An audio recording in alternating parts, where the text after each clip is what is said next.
এই ভিডিঅ'টোত ক্লাছ 10 গণিতৰ একাদশ অধ্যায় অংকন কনষ্ট্ৰাকচনৰ অনুশীলনী 11.1 আলোচনা কৰিম। তাৰ আগতে আপোনালোকক কৈ থওঁ, আপোনালোকে এইবিলাক চাই ল'ব, পঢ়ি ল'ব, কি দিয়া আছে বুজি পায় নাই চাব। ইয়াত দেখিছে এটা নিৰ্দিষ্ট অনুপাতত এডাল ৰেখাখণ্ডক ভাগ কৰা, ইয়াত 3:2 অনুপাতত ভাগ কৰিব দিছে।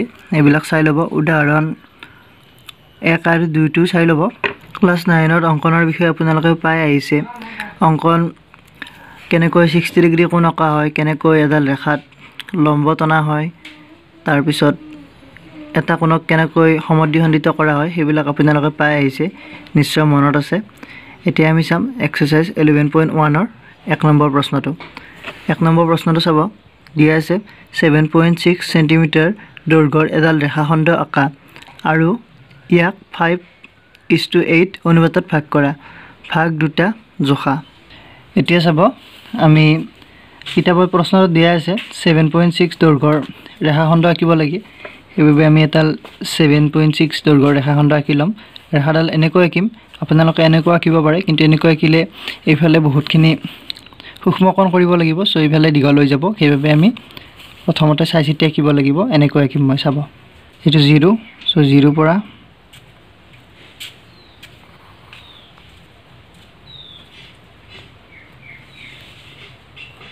ভালদৰে আঁকিব।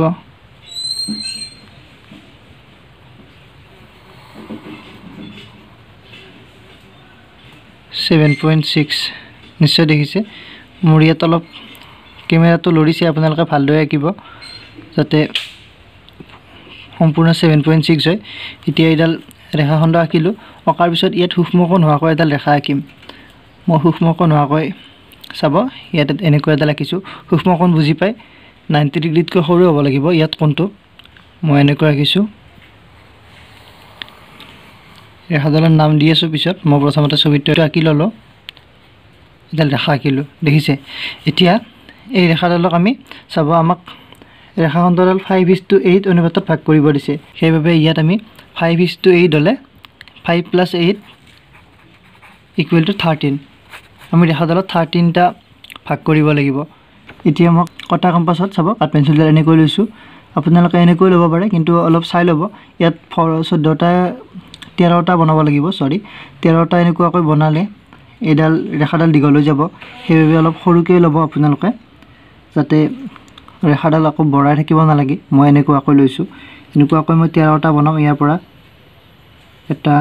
এইডাল লৰিব নিদিব, লৰিলে বেয়া হ'ব। 2টা এনেকুৱাকৈ বনাম, 3, 4 লৰি গৈছে, দেখিছে।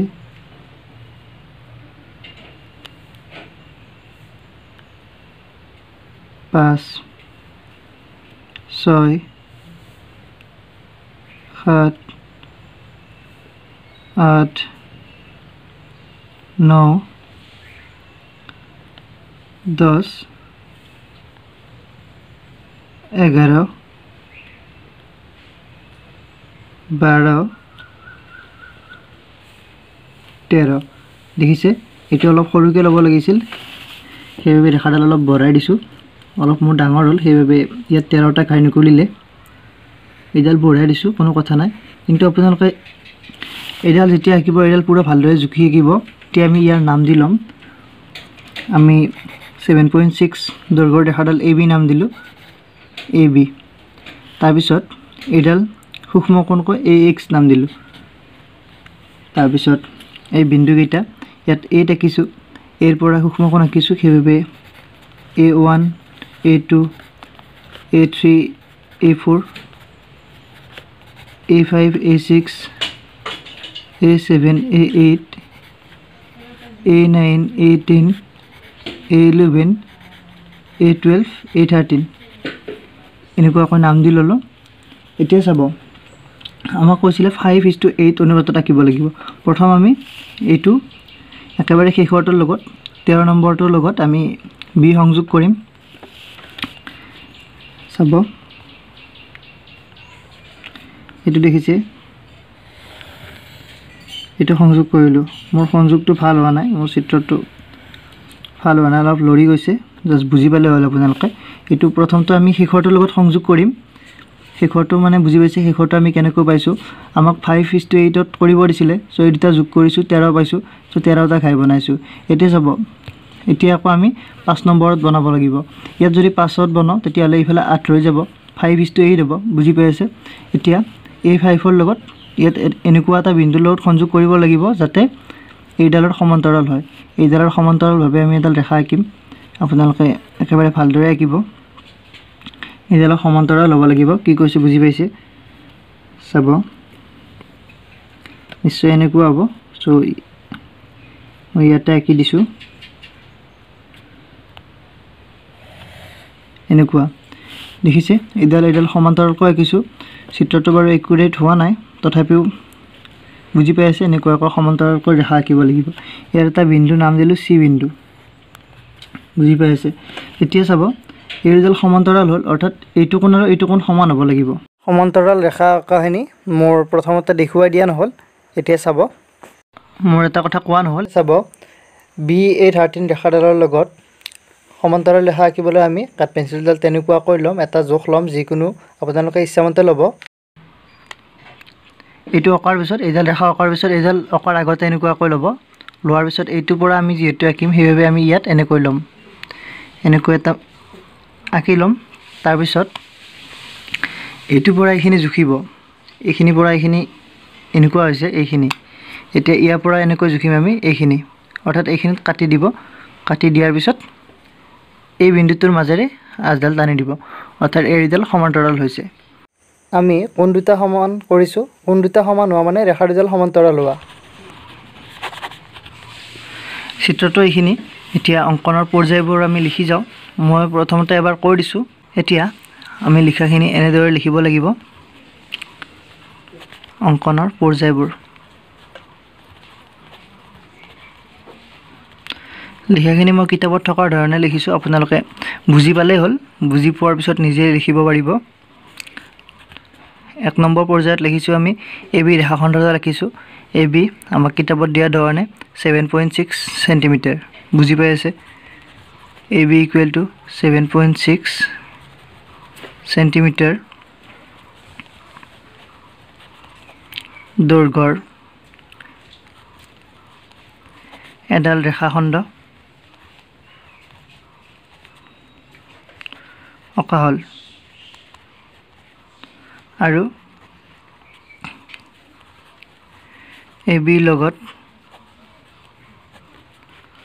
সূক্ষ্মকোণ হোৱাকৈ এইটো সূক্ষ্মকোণ দেখিছে ইয়াত সূক্ষ্মকোণ হোৱাকৈ এডাল ৰেখা আঁকিছোঁ সূক্ষ্মকোণ মানে কি মই আগতেও ক'লোঁ ইয়াত 90 ডিগ্ৰীতকৈ সৰু হ'ব লাগিব কোণটো AB লগত সূক্ষ্মকোণ হোৱাকৈ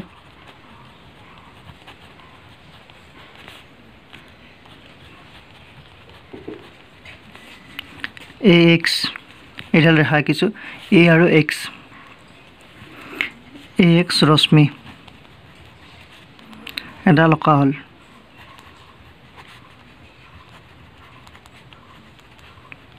এইটো প্ৰথম নম্বৰ দিলোঁ আমি আপোনালোকে এইটো AB 7.6 দৈৰ্ঘ্যৰ এডাল ৰেখাখণ্ড অঁকা হ'ল তাৰপিছত আকৌ নতুনকৈ নেক্সট এটা নম্বৰ দি তেনেকৈ লিখিব পাৰে কিন্তু যিমান শৰ্ট কৰিব পাৰে পইণ্ট কেইটা সিমানে ভাল বুজি পাইছে এতিয়া 2 নম্বৰত চাব আমি AX ৰ ওপৰত 13টা সমান দৈৰ্ঘ্যৰ ৰেখালৈ বিন্দু আঁকিছোঁ এইখিনি দৈৰ্ঘ্য সমান তেনেকৈ আমি 13টা বিন্দু আঁকিছোঁ 13টা বিন্দু এইভাৱে আঁকিছোঁ আমাক দিয়াইছিল 5:8 অনুপাত উলিয়াবলৈ 5:8 অনুপাত উলিয়াবলৈ 5 + 8 যোগ কৰিছোঁ 13 হৈছে সো 13টা লৈছোঁ তাৰপিছত আমি উলিয়াইছোঁ বুজি পাইছে এতিয়া 2 নম্বৰত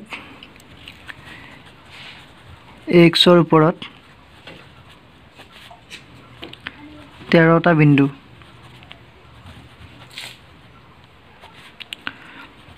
A1 A2 ... A13 সেইখিনি বাৰু লিখা নাই বহুৱা হ'ল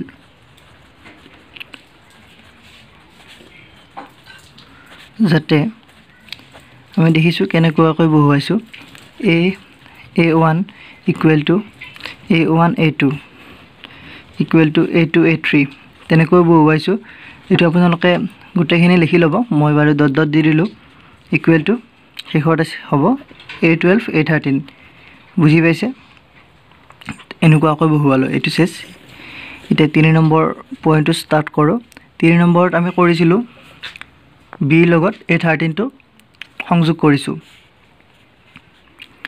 B A13 ৰ লগত কমা দিছোঁ ইয়াত চাব B বিন্দুটো A13 ৰ লগত সংযোগ কৰিছোঁ বুজি পাইছে লগত সংযোগ কৰা হ'ল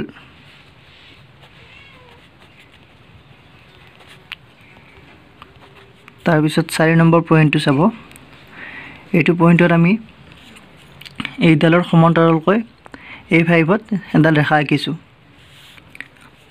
বুজি পাইছে A5ৰ মাজেদি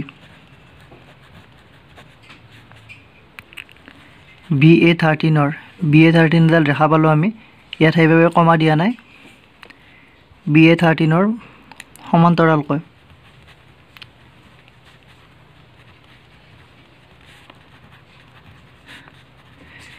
AB চিট সেট কৰাকৈ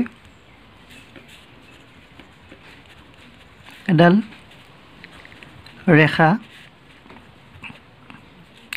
অকা হ'ল বুজি পাইছে ইয়াত দেখিছে A5ৰ মাজেৰে ৰেখা আঁকিছোঁ BA3ৰ সমান্তৰালকৈ আৰু এই ৰেখাডালে ABক চিট সংযোগ কৰিছে সেইভাবে লিখিছোঁ ABৰ মাজেৰে BA13ৰ সমান্তৰালকৈ ABক চিট সেট কৰাকৈ এডাল ৰেখা আঁকা হ'ল 4 নম্বৰ ষ্টেপ এইখিনি ষ্টেপে কৰিছিলোঁ আমি এটাকে এটোৱে 5:8 অনুপাতত ভাগ হৈছে এটাকে C বিন্দুটোৱে ABক 5:8 অনুপাতত ভাগ কৰে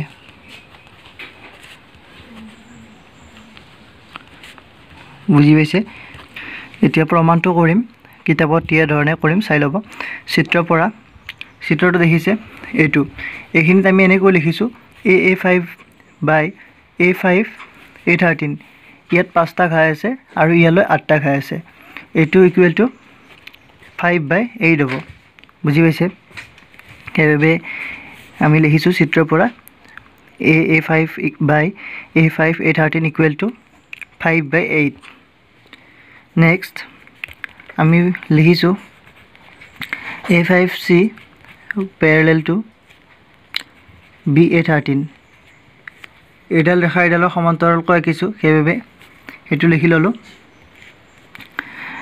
যেহেতু এইডাল ৰেখা সমান্তৰাল সেইভাবে A5 by A5 A13 equal to AC by BC হ'ব চিত্ৰটো চাব equal to 5/8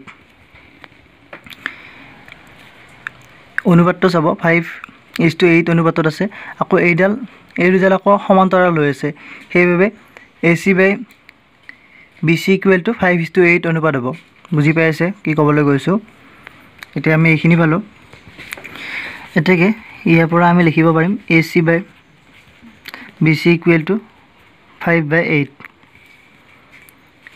implies AC is to BC equal to 5:8 এইখিনিয়ে প্ৰমাণিত হ'ল আজিৰ ভিডিঅ'টোত এইখিনি যদি ভিডিঅ'টো ভাল লাগিছে লাইক কৰিব কমেন্ট কৰিব শ্বেয়াৰ কৰিব আৰু আপুনি যদি মোৰ চেনেলটোত নতুন তেতিয়াহ'লে চেনেলটো সাবস্ক্ৰাইব কৰি ল'ব থ্যাংক ইউ